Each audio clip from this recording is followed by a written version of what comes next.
afternoon, everyone. This is the Lifestyle CEO Show, and I'm so excited to have you here. I am your host, Donna Maria Cole Johnson, the original Lifestyle CEO, and don't panic. You are at the right station. This is the right show. I have a little bit of a cold. I know I don't sound at all like myself, but I'm all pumped up on some over-the-counter medications, and I am excited to be here today. We have as our guest today a man who I think is fabulous. He is what he calls the personal branding expert, and I can vouch for that because of some personal interactions I've had with him and his staff. He is the owner of Peter Montoya Inc., the personal branding expert, the publisher of the Personal Branding magazine, the inventor of the Personal Branding University, the author of The Personal Branding Phenomenon, and a book called The Brand Called You, which I'm so excited to be featured in. And there's lots more things about Peter that he's going to tell you about himself. But for now, that's enough to get started. Welcome to the show, Peter. It's great to have you. Thank you so much. I'm very excited to be here. Thank you. We are going to help all of our listeners empower. That's what we're all about. We are going to break all the rules, build your own corporate ladder, and create the life you love. And Peter's going to tell us how to use the concept of personal branding to do that. Let's get started, Peter. If you could just tell us what is branding, and then more narrowly than that, what is personal branding? I think if I asked 10 people on the street, or even 10 professionals, what they thought branding was, probably 10 out of 10 would use some of the following words. Image, perception, identity. And to be really frank, I hear those words and they make me kind of crazy in my head. They make me almost want to vomit because those words are so airy-fairy. They really don't mean anything to us. For people who own their own business or people who are in careers hoping to advance their career, image, identity, and perceptions are just not concrete enough. And the truth is what branding really is about helping you, it's about influence. So what good brands do is they influence those around you. If you're a consumer brand, if you are Clorox or Tide, you want to attract new customers. If you're a company like myself, we're trying to attract new clients. And if you're a professional inside of a company, what you want to do is influence those around you more or less to keep you there and to hopefully promote you to the job that you deserve so you can lead those companies as you should. Right. So what branding really is about influence. Right. And to narrow it down a little bit more, let's talk about personal branding because I know that is what your more specific area of specialty is. And when I hear that term tossed around by a lot of different people, I hear different sorts of definitions. What is personal branding really? There's been a huge wave of corporate branding. It's kind of the American dream is to, grow old, get a big car, get a big house, and get a big corporation. And corporate identities are like IBM and Xerox and General Motors. They're not built around people. They're built around a corporate identity which has been made up. Personal brands are built around a person's identity. So personal brands are used both by professionals who are working inside companies and also can be used by companies. And there are some very famous billion-dollar-a-year corporate personal brands that have been built into corporations. For example, Walt Disney, Charles Schwab, Jenny Craig, Martha Stewart, Donald Trump. These are personally branded companies because you see the founder's name as the company, number one, and number two, there is a sense of personality in the company. So a personal brand is when there's a personal image used as the central theme to help attract and keep more clients or to help influence other people. A person is used as the central image. Okay, that is great, and I know that all of the listeners that we have out there in Lifestyle CEO land are hanging on to every word because all of the listeners to this show, like me, are small businesses. Most of us are women, and even more specifically, also mothers. So we have a great deal of need to take some of the larger corporate branding strategies and growth strategies and adapt them to ourselves personally. So knowing that we can do that is really, really helpful. Can you give us an example of how personal branding can be used to actually sell a product, not a huge product like a global brand, but a small company? I know you work a lot with service providers, and in terms of people selling products, how can a personal brand be used to actually increase sales and visibility for the products? Oh, great question. Most of our clients use personal branding when selling a service, by and large, more than products. However, personal branding can be effective when selling a product, too. And let me explain the difference between a service and a product and when you should use it for a product. By and large, personal branding is nearly ideal when you have a personal service, when you're a personal service provider. Personal service providers are financial advisors, realtors, chiropractors, artists, interior designers, people who are selling a service they actually deliver. And the reason that personal branding is so ideal there is this. By and large, everyone knows who their doctor is. They say, my doctor is Dr. such and such, Dr. Jones, for example. Mm-hmm. Now, did you also know that most likely your doctor has a practice name or a firm name? And about half people know that name, and the other half don't. And I ask people, when they don't know that name, why don't you know your doctor's practice name? And they usually answer the following: I don't care. Oh. Because the relationship is between themselves and the doctor. Right. And this is true with carpenters and chiropractors and stuff like that. When we have a personal relationship, it is far more important than these corporate identities. Mm-hmm. So most of our clients choose that when they're doing personal services. Now, there's been a couple of product lines that have been built around people. By and large, usually are consumables, which means I've seen it done in nutrition. I've seen it done in food. McDonald's obviously was a personally branded company at one point. Now it's corporate branded. It's also been done in healthcare, which are shampoos and personal hair care products and stuff like that. And it's really great when you attach a person's identity to it. You see, we have certain biases toward people and away from corporations. And so personal branding is so ideal when you don't want to be seen as impersonal, uncaring, and big, corporations are basically seen as being evil and greedy.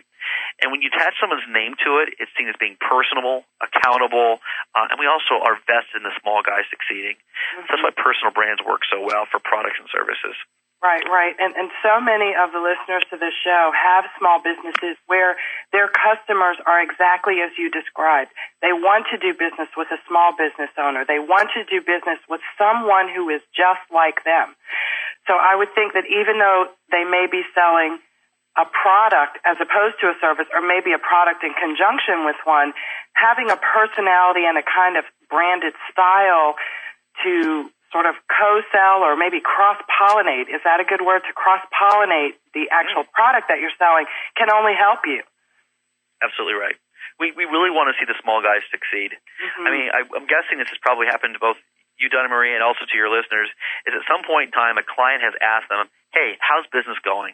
And what the client wanted to hear was that you were doing well. And that's because we want to see the small, local, our community do very, very well. Right, what's odd is so many small businesses, rather than capitalizing on being small and accountable and in personal relationships, they try to make themselves look big. It blows my mind. I got a business card while doing some networking, and they had a big company name. The guy called his business Global Diversified United Asset Management and Associates. Wow. And the business card was perforated around the edges, which means he did it himself.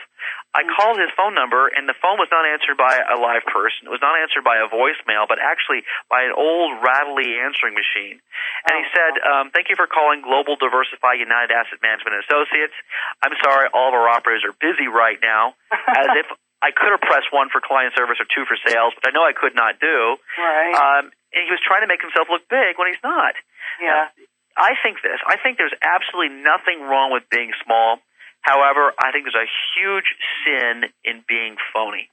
Mm-hmm. I don't think phoniness works, and I live in Orange County, California, and I run an advertising agency. Mm-hmm. And if phoniness doesn't work for me, I supposedly live in the most plastic place in the country, but I don't buy in phoniness, and I own an advertising agency, and my guess is the clients of your clients out there listening to the radio today just don't buy phoniness either. Right. That's such a good point, and I know it's probably very encouraging for our listeners to hear that you can be small and still be successful, and you don't have to pretend like you're something that you're not in order to succeed. Absolutely right. And I think that the real point is you really want to focus on substance. And substance is demonstrated in so many different ways and in subtleties. It's in you and the way you walk and talk and dress and speak and act. It's in the way that you interact with your clients, the way you follow through on the little teeny promises, and in your packaging and in your office space or your retail location. It's in everything you do, and that's what branding is all about. Branding really is the total experience that a client has with your product or service or your company, not just in the name or the slogan or the packaging. Now, what would you say, Peter, to some small business owners out there who may be a little bit shy about using themselves as an asset to promote their businesses? Some people are a little bit afraid of social situations, or they just don't know what to say. They've never spoken in front of a group, etc. What kinds of words of encouragement can you offer to small business owners like that? Good question. Now, first of all, personal branding is not right for all businesses out there. There are lots of businesses out there where personal branding does not make sense, and that's okay. However, the truth is this, is if clients are doing business with you, if the listener on the radio has ever said the following statement to themselves or aloud, the reason my clients work with me is because of me, you're branding yourself already. And you can think you're hiding behind a corporate identity or corporate company image, but the truth is they're buying the product or service because of you, if you have said that before. And you can't deny that. You can't avoid that. It's already happening. So you might as well own up to it, accept your greatness, get out there and do what you need to do. I like that. Accept your greatness? Yeah. It's a good one. Yeah. And I tell it to a lot of my clients who are especially newer and are lacking confidence to just accept your greatness. Be great, because you really are. Yeah. And don't be afraid. And also, a lot of our clients don't do public speaking. A lot of our clients don't do networking. And be really frank, I think I'm a good public speaker. I do 168 speeches a year. I have a fantastic weekend seminar. We just finished this last weekend. And I don't like networking. For whatever reason, I don't think myself as being a good networker, and I avoid it at all costs. And that's okay. So you can also capitalize on your strengths as long as your business is moving forward. Yeah, and, networking is such an odd term, and people define it differently, but it sounds like from all the things that you do that you are involved with other people, and where you can't personally be, you have assistants and staff members to be there for you. So you're always interacting with other people to entrench and reestablish your brand. Yes. That's great. Well, we're going to take a little bit of a break. I want to remind everyone that you are listening to the Lifestyle CEO Show with the original Lifestyle CEO, Donna Maria, who has a little bit of a cold. We're going to take a break, and we're going to come right back and open up the telephone line to continue to talk to Peter. If you have a question, please call us at 800-773-0355. We will be right back.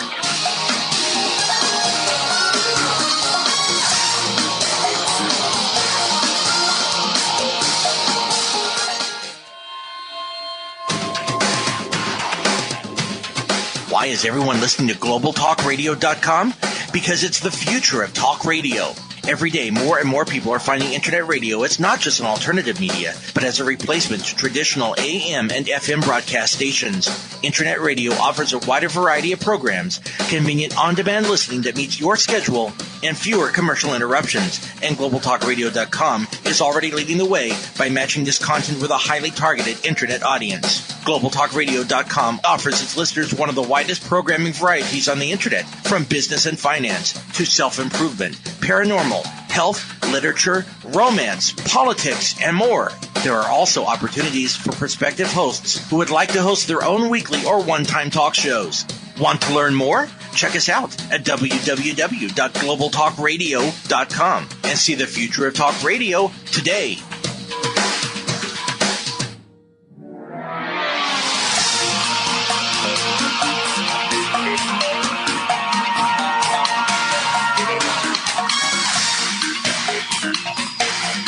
Hi there, everyone. Welcome back to the Lifestyle CEO Show. I'm your host, Donna Maria. We're talking today with the personal branding expert, Peter Montoya. And if any of you listeners out there have any questions or comments about your personal branding experiences, or you want to get Peter's expertise on some of the things you're thinking about doing instead of putting yourself out there, as Peter said earlier, please give us a call at 800-773-0355. And for those who do call in, I have got some Handmade Beauty Network member bath and body products for you. So I've got a row of lots of facial creams and sugar scrubs. If you call your question in, you can get some. So I look forward to hearing from you. Peter, before we took our break, you mentioned that personal branding, as you've described it, is not for everyone. Can you give us some examples of the types of companies that might want to steer away from it or not invest as many resources in it as others? when the personal relationship doesn't matter, when you're fulfilling a product online, when someone can just walk into a retail store and deal with anybody who happens to be in the door, when high-end personalized service is not that important, you can use more of a corporate brand. I mean, I'm looking at a car wash right now that could be it. Almost looking at a tire store that could be it. A lot of retail stores don't need to be using personal brands. When personal relationships are critical to the success, almost always, 9 times out of 10, you should be using to some degree personal branding. Okay. It makes me think of a couple of business owners I know who own businesses in the Handmade Beauty Network, actually, who have used email newsletters to develop their own personalities in inexpensive ways, but they're also used effectively to sell their products. What do you think about that kind of personal branding technique? Oh, yeah. Newsletters have been absolutely fantastic. I've had mine now for, 3 or 4 years. It's done a great job of helping us educate and increase our awareness out there. Also, our product, our service really requires an educated buyer. So we're basically educating our clients to be able to use our services better and obviously drive sales too. And I think where I learned most of my techniques actually from a lady who calls herself done a good job personal branding. Her name is Allie Brown, and she publishes a news magazine called The Easing Queen. And she's got a fantastic website, which is EZINE Queen.com. EZINE Queen.com, and she has fantastic techniques on how to develop a newsletter and also turn that newsletter into sales. Yeah, that's great. On our on our cable TV show last week, I interviewed a woman who calls herself the e-commerce diva. So that was a great interview, and she backed it up with a lot of stuff that she really knew her stuff. I think we have a telephone call. Do we have a call from New Jersey from Tarina? Yes. Tarina, are you there? I am. Good afternoon. How are you? Welcome to the Lifestyle CEO Show. Thanks for having me. You're welcome. You've got a question for Peter? I do. Peter, I've been told different ways of branding myself, and a few of them have been maybe I can start doing seminars on how to – I make bath and body products.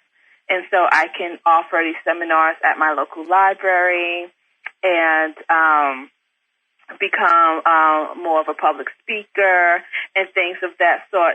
But I'm wondering, is there a real difference between branding and marketing? Because I do send out an e-newsletter and I do have marketing techniques in place, and I don't really know the real difference between the two. Great question. What a fantastic question. Let me give you a good answer. And most people do not understand the distinction between marketing and branding. So I'll give everyone a definition for branding, which is really easy to understand. Branding equals business development plus client service. Branding equals business development, which is the same thing as marketing, and client service, which means the job of a brand is both to get the business and also keep the clients. So the distinction between marketing and branding is marketing is just the business development and getting someone to buy once. And what branding really is not only getting them to buy that one time, the initial time, but buying over and over and over again. So the distinction is that branding is encompassing of both marketing and also the client service. Now, your question about, what is the best way for you to market yourself? Is it public speaking at libraries? Is it direct mail? The far more important question I have for you is who is your target market? Because what we know about health and beauty products is the marketplace is incredibly crowded. There are some absolutely huge players out there and also some little mom and pop shops out there too, which are doing incredibly well too. So the question is who is your target market? Now, the biggest mistake that most small businesses make is to say, you know what, I just want to get my product out there. I just want people to enjoy the product, so I'll take anybody out there. And that is the single fastest way to kill your business is try to be all things to all people.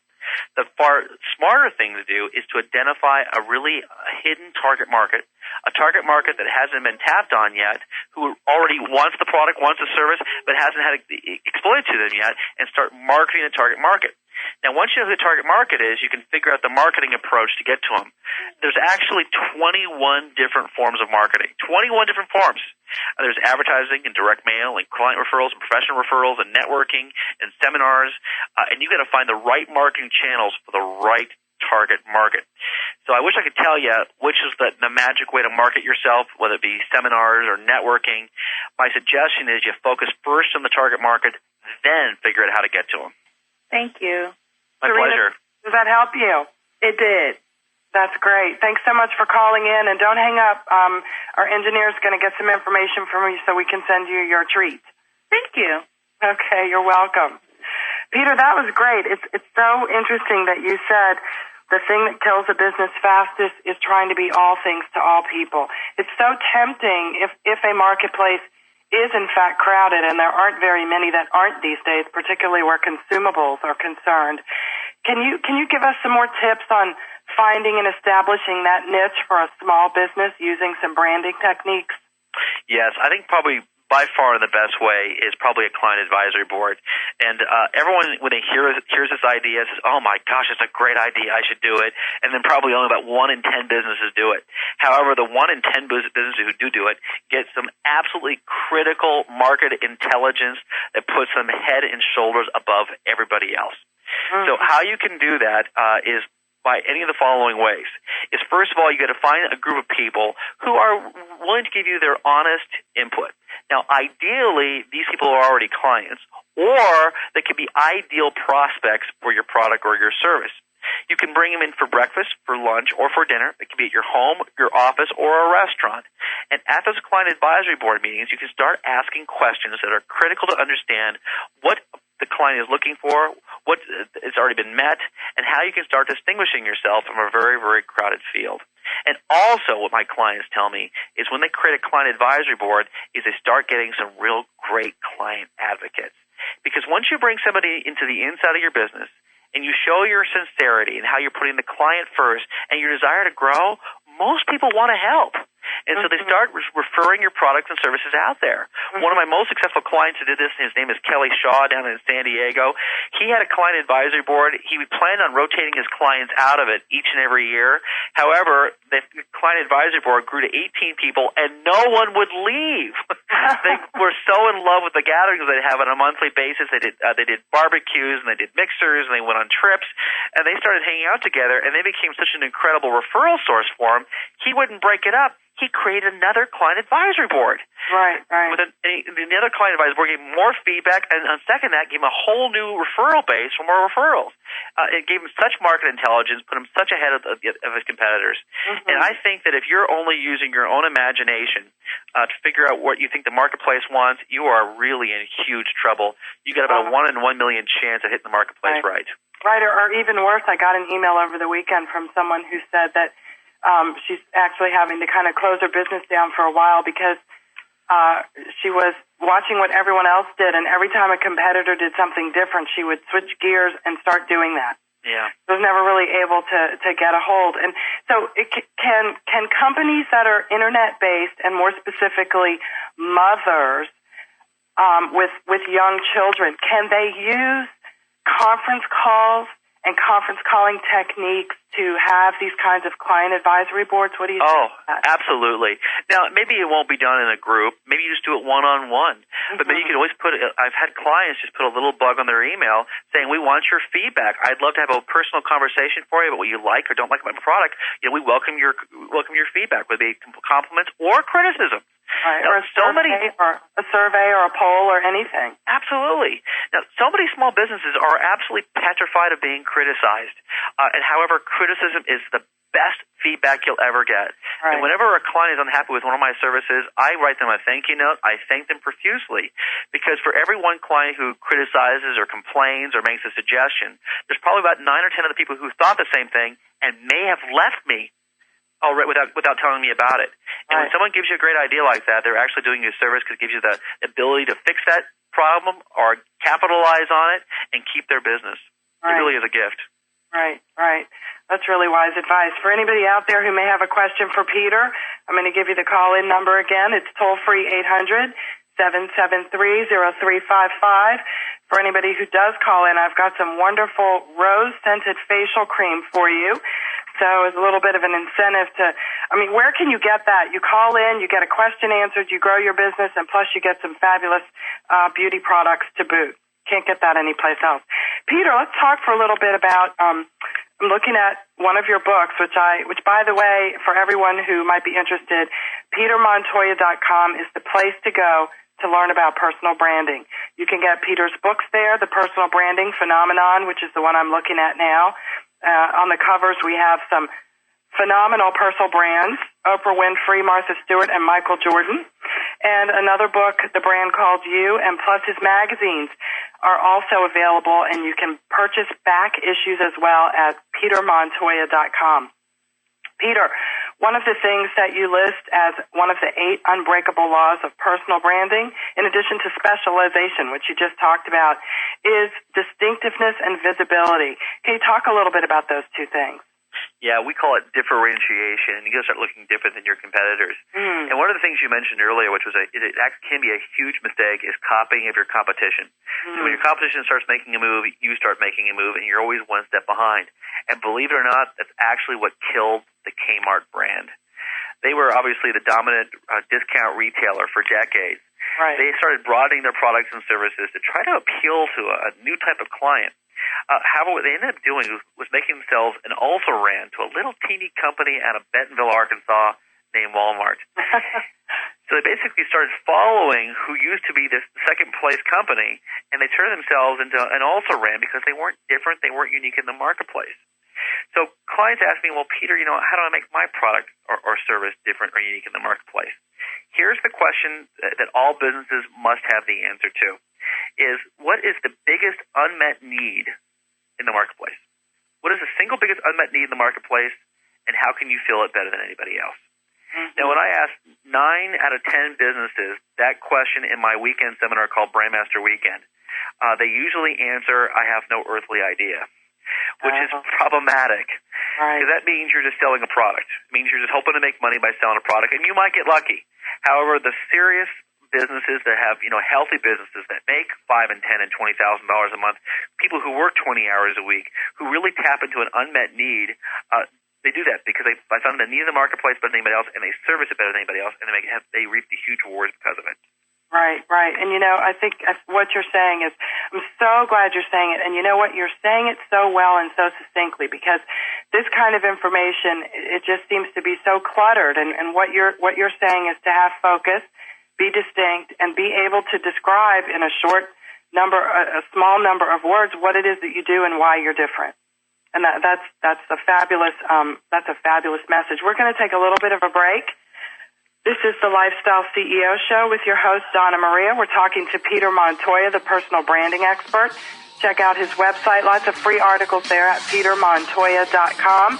Call your questions in at 800-773-0355. We'll be right back.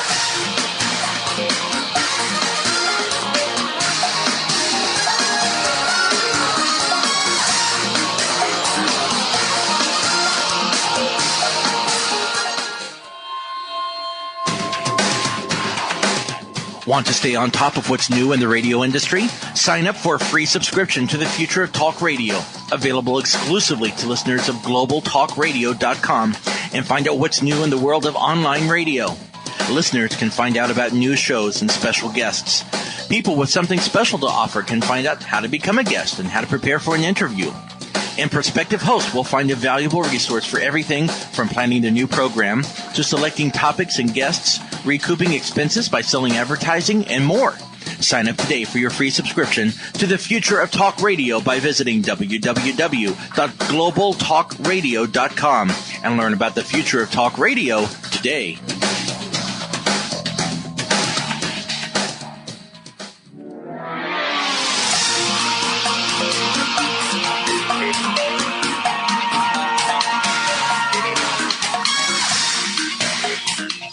Hello and welcome back to the Lifestyle CEO Show. We are here live with Peter Montoya, the personal branding expert. And for those of you who have questions, and I know you're out there, I just want you to know that I have one less sample of this facial cream now because I have used it myself. If you have any questions, please call them in. By the way, my face is shining brilliantly and nicely moisturized for the fall season with this cream. It's a wonderful cream. 800-773-0355 is our toll-free number. If you have any questions or comments for Peter, call them in. Peter, we're back. I'd like to talk with you a little bit, sort of dovetailing with some of the things you mentioned in our previous segment about how people who are independent consultants for other companies can use personal branding techniques to grow their businesses. What kinds of tips can you offer on that? Oh, geez. What we always do with our clients is we look first at the target market, and then we figure out the ways to market themselves. And what happens to most small business professionals these days is they go to a marketing seminar, they hear a marketing idea, and they go out and start doing the marketing idea first. Like they might hear about networking or professional referrals or client referrals or direct mail or advertising. They go out and start executing that advertising, that marketing strategy, and they start attracting some new customers who oftentimes aren't the real ideal customers. And then that leads to the changing of the business. And what our strategy is, which works far better, this is what Fortune 500 companies do and the most successful companies in any neighborhood do, is they figure out who the target market is first, and then they figure out the best way to get in front of them. So we look at the market first and then figure out the marketing channel around them. Okay. Look at the market first, and then, so the brand kind of develops itself as you go. Yes, it does.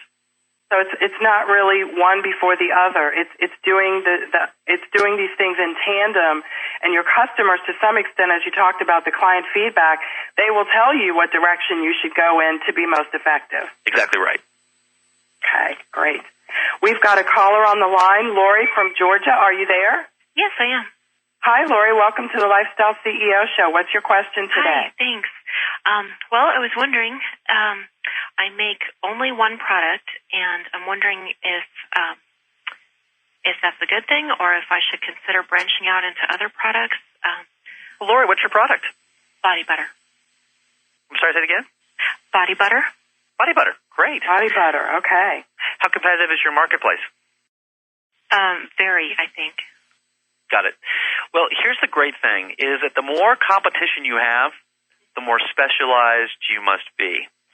And the good news is most competitors are oftentimes getting more and more diversified, and I think they have to. And in truth is, the opposite is sometimes true. So let me give you an example. Now, I can't tell you exactly the answer, but I can give you a way of thinking. Let's just pretend for a second that you owned a shoe store out in the middle of Montana somewhere, and you sold men's shoes and women's shoes and children's shoes, both dress and casual, and both work and play shoes. And you were the only shoe store within 1,000 miles, and there are about 2,000 people population in that one town. If you're the only shoe store, what are your chances of success, low or very, very high? Probably low. You're the only shoe store. Oh, I'm sorry. 2,000 people. I got that. Sorry. I was thinking backwards. Probably high. Very, very high. You have a very, very high chance of success because you have next to no competition whatsoever. All right, let's take that same shoe store, men's, women's shoes, formal shoes and dress shoes and casual shoes, and we'll put that same shoe store selling all shoes to all people in the middle of New York City. What are your chances of success, high or a lot lower? Probably a lot lower.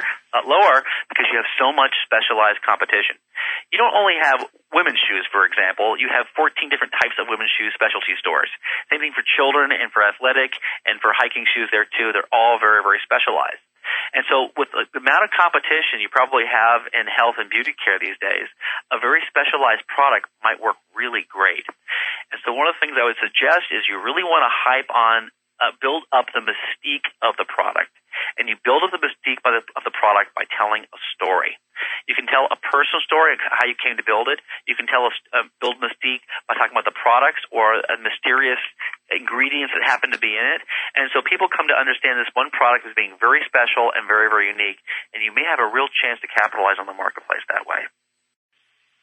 Okay, well, in that case, a better answer to your original question might have been, instead of saying just plain old body butter, because everybody makes body butter, I probably could have said that I make whipped body butter that has a wonderful texture that's made with cranberry oils and evening primrose oils.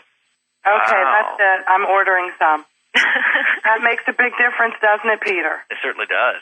Cranberry oil, did you say? Yes, ma'am. And it's the fall? I'm sorry? Yeah, I'm sold. Great.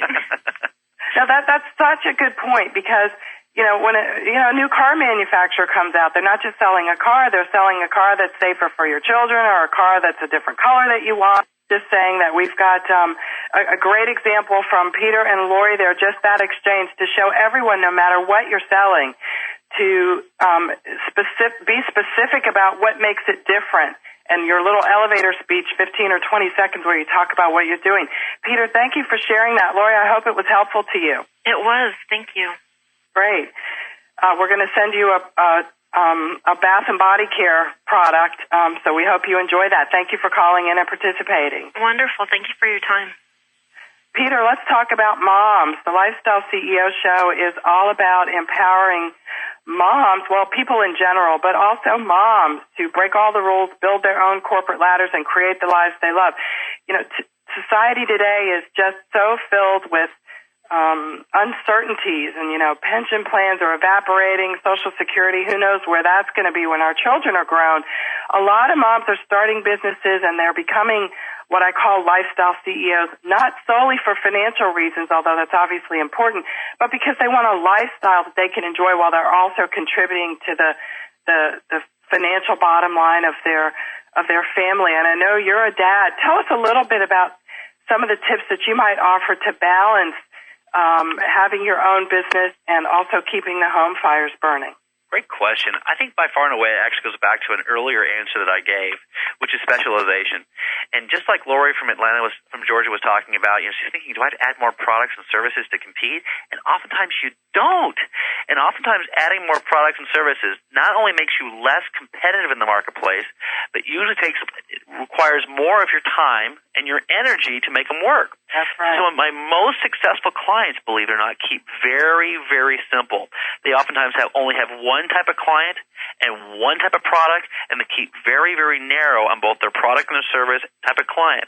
And what this usually benefits them is usually they make more money in less time. So my most successful clients work 10 and 20 hours a week. They have one product line and one target market. And so what you're describing, if I could paraphrase, is just being able to use whatever resources you have at your disposal to be more efficient and cost-effective so you can have the time that you might want to spend with your family and also generate some income. Absolutely right. Right.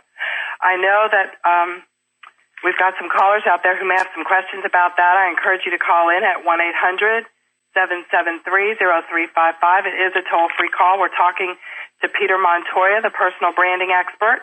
We're going to take a little bit of a break. I want to remind you also to visit lifestyleceo.com to learn more about the first ever Lifestyle CEO Conference coming up in January 2006 in suburban Washington, D.C., specifically for mothers. On-site child care is going to be available. I don't think anyone else is doing that. We're going to go to break. This is the Lifestyle CEO Show. We'll be right back.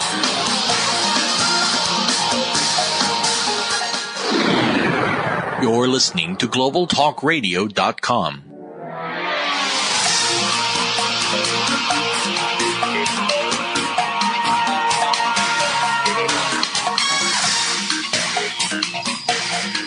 Good afternoon, everyone, and welcome back to the Lifestyle CEO Show. We've got Peter Montoya, the personal branding expert, with us on the show today.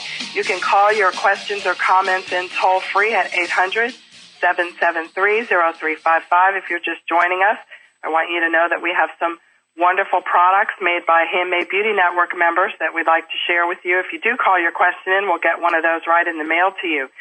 Peter, we've been talking about tips and tricks that people can use to grow their business using some of your personal branding techniques. And one of the ones that is most intriguing to me, and I think probably most significant, you can tell me, is persistence. Can you talk a little bit about that and how it can help your business? Well, there's two ways of looking at persistence. First of all, we can look at persistence as far as just gutting out growing a new business. I mean, I've been running my own business now since 1997, and it's not nearly as hard today as it was 8 years ago when I started my company. But I tell you, it was brutal. It's brutal starting a new company. I worked 100 hours a week easily for the first, 4 or 5 years. Then, of course, I got married and a child, and I just couldn't do that anymore. But I still worked some very, very long, hard hours. So first of all, there's the persistence in actually growing a company. It is not easy, and my hat always goes up, and I have the greatest deal of respect for entrepreneurs who are building something new like that, number one. And number two, the other way of looking at persistence is having the same message in the marketplace over a very, very long period of time. so many people look at someone like Larry King and think that Larry King was an overnight success. He came on to CNN in 1988, 87, doing these talk shows, and we thought, my gosh, who is this guy? He's fantastic. He's wonderful. And he all of a sudden was a huge rating success, and people assumed he was an overnight success. And the truth was, for 30 years before that, he was doing talk radio down in South Florida. Right. So he was a 30-year overnight success. And most people who have real big success in business are not overnight successes. They've been plodding away carefully, learning the marketplace, learning the ropes for years and years and years before success comes. You never, ever give up. Persistence is key, huh? It is. We have got a caller from Arizona. Tracy, are you on the line there? Yes, I am. Hi, Tracy. Welcome to the Lifestyle CEO Show. Thank you for taking my call. You're welcome. What's your comment or question for our guest, Peter? Well, I love the advice that Peter just gave about the client advisory board. I am at the very beginning stages of establishing my business, and my target audience will be stay-at-home moms. Now, I've thought over and over about developing some type of focus group / survey, essentially to help me to identify or to further hone what I think is true about the stay-at-home mom experience. And my question is, I don't want to reveal too much for two reasons: for fear of someone, trying to take my idea and run off with it and do it better than me. And then the other thing is, it's still sort of evolving, so I don't want to give too much. But I'm wondering, is that difficult to get people in and to pick their brains without giving them too much information up front about what I'm planning to do? Or is that deceptive? That's a really good question. And it's actually, believe it or not, this is going to be hard to believe, but it's actually a mistake. One of the other biggest mistakes that new small business owners do is they think their idea is so great that someone else is going to come along and steal it. And theft of really great ideas is such the rarity. I am almost completely willing with most of our business practices to share with just about everybody. And the reason is that so few people actually have the gumption to follow through on a really great idea. So, number one, I would not be worried about theft. And the reason I would be worried about theft is what is so much more important is feedback. And for small businesses, they are petrified to have someone tear them apart. They're petrified to hear from an experienced business person who might come along and say their idea is no good or the business model won't work. However, that feedback is absolutely critical. And now for myself as a seasoned business owner, before I take any product or new service in the marketplace, I tell everyone I know about it so I can get feedback. And I am completely unafraid about someone stealing my idea because there are so few people who actually have the gumption to do it. So my suggestion to you is share with everybody, take as much feedback, criticism, advice you can possibly get your hands on, and heed it. Listen to it, because most likely it'll save you tons and tons of time and energy. I wish I had taken more advice when I started my business. I would have made a lot fewer mistakes, made a lot more money, and saved a lot of money too. Oh, that's great. Thank you very much. You're welcome. That helps you out, Tracy? Absolutely. That just really kind of gets me out of this huge rut that I've been sort of just spinning my wheels for a few weeks, and that really helps me to just move forward. So I appreciate that so much. Well, I'm so glad to hear that. Stay in touch with us so we can learn from you and talk to you when you're out of that rut. Tracy, thank you so much for that call. I really appreciate that. We are so excited to have Peter Montoya here. If you have any questions for the personal branding expert, we've got a few more minutes at 800-773-0355. Peter, thank you so much for saying that, because just imagine how many people, as you said, will actually have the gumption or want to work, as you said, 100 hours a week for any period of time to get a business off the ground. I get this question a lot, should I put my website out there and share my idea? Well, I think the only alternative is not to have a business. Right. You've got to put it out there, or else no one's ever going to buy it. Exactly right. And I think really your best, any small business's best weapon is passion and persistence. And so you can't be afraid of people stealing your ideas. You won't get it anywhere. You just got to go after it. Right. Such good advice. We've got Margie from Illinois. She has a question. Margie, welcome to the Lifestyle CEO Show. Hi, thanks for having me. You're welcome. What's your comment or question for Peter, the personal branding expert? Well, I make skincare, and I use herbs and natural ingredients, and I find that they are more effective than, all the chemicals that are out there, and I try and tell people that, and I was just wondering if there's a way to get them to, trust me more on the fact that, what I am saying is true to most people. Well, you a very good question. Believe it or not, I have the same challenge too.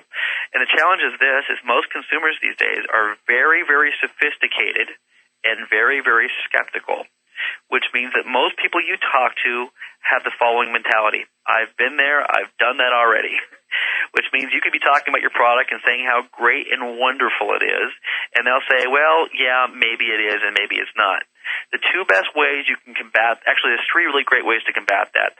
The first way to combat that is give them some kind of a guarantee, which means they can try the product absolutely for free and either get all their money back or double their money back. Believe it or not, I've had clients offer twice the money back for the price of the service if they try it and don't like it.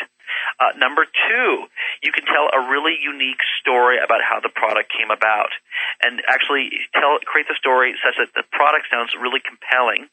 Or number three, client testimonials can be really effective too. The truth is that trust is transferable. So if you trust me, and your friend comes along who doesn't know me, most likely if your friend trusts you, they'll also trust me as well. So a third party giving a testimonial really helps increase the credibility of your product in the marketplace. Great. Thank you. Does that help you out, Margie? Yeah, those are great tips. Definitely what I need. Great. I can't imagine if you combine that, Peter. Thank you for calling, Margie. Stay on the line for a second so that our engineer can get your information and we can send you something in the mail. Thanks for joining us. Okay, thank you. If you combine the things that you said, Peter, with persistence, it's as I sometimes say, just put the needle on the record. Do the things that work over and over and over and over again for long enough, and you'll be able to achieve some level of success and have some control over how much success you really want. Absolutely right. And for moms, can you comment a little bit on the importance of really not just moms, everyone, but really moms of being able to get some help and learn how to delegate some things? Have you found that that's important for any small business as they're growing? Yeah, almost always. And what you really have to do is figure out what your average hour is worth. So what a typical I will do with any small business owner is we'll take the number of how much money they'll make per year, and we'll divide that by the number of hours that they work. So here's a hypothetical. Let's just say that you make $20,000 a year, and there are 2,000 work hours in the course of a year. That means that your average hour, you're getting paid $10 an hour. Now, fortunately, most people make a lot more than $10 an hour. But this also means that you should not be any task that can be done for less than $10 an hour. Most of your listeners hopefully will be making $15, $20, $25, or $30 an hour. Therefore, if there's tasks like filing or phone calls or confirmations or whatever that can be done by an administrative assistant for $5 or $10 or $15 an hour, they should be doing those tasks rather than you. Right. Number two, because of this online world we live in, there are virtual assistants throughout the Internet. People who do scheduling for you and word dictation and letters for you. There's so much stuff out there that can be done for pennies on the dollar as far as your time is concerned. And definitely you need to leverage those opportunities. Thank you for sharing that. For anybody out there who's interested in a virtual assistant, I just happen to know of a really good website where you can go get some referrals, assistu.com. assistu.com. You can put your zip code or your state in and get some referrals there. Very, very effective. Thanks for sharing that. And, I found local young people in my area at two places, the local ice cream shop and the Chamber of Commerce here. Two people working at those locations part-time do come into my office, and they do some filing and things like that for me. So moms out there, lifestyle CEOs, be creative and see everyone out there as a person that might help you. Peter, thank you for joining us today. I want to encourage all of our listeners to visit petermontoya.com to order Peter's books, get information on when his seminar is going to be presented in your area, his magazine, and all the other wonderful free resources. And you can subscribe to his newsletter and read some articles online. I've read all of them. They're awesome, very helpful. You've got to check it out at petermontoya.com. And for anyone who doesn't already know, I hope to see you in January 2006 at the Lifestyle CEO Conference. Go to lifestyleceo.com to register until the end of the month. We've got some great early bird discounts. I look forward to seeing you next week when we're going to be talking to a husband and wife team, a Lifestyle CEO team that's married and making business work for them. In the meantime, break all the rules, build your own corporate ladder, and create the life you love. I'll see you next week on the Lifestyle CEO Show.